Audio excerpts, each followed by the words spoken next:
حضور صلی اللہ علیہ وسلم نے فرمایا کہ موت کا ایک دم آنا افسوس کے لائق ہے کہ مرنے والا نہ کچھ کہہ سکے اور نہ کچھ کر سکے۔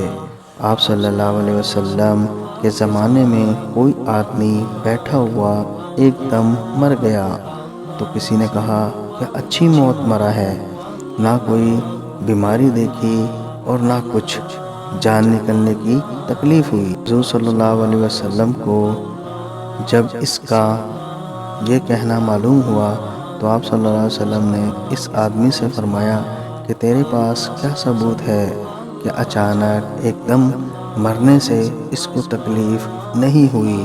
اگر اللہ تعالیٰ اس کو اس حال میں موت دیتا کہ وہ بیماری کی تکلیف اٹھاتا تو اس کے سب گناہ معاف ہو جاتے۔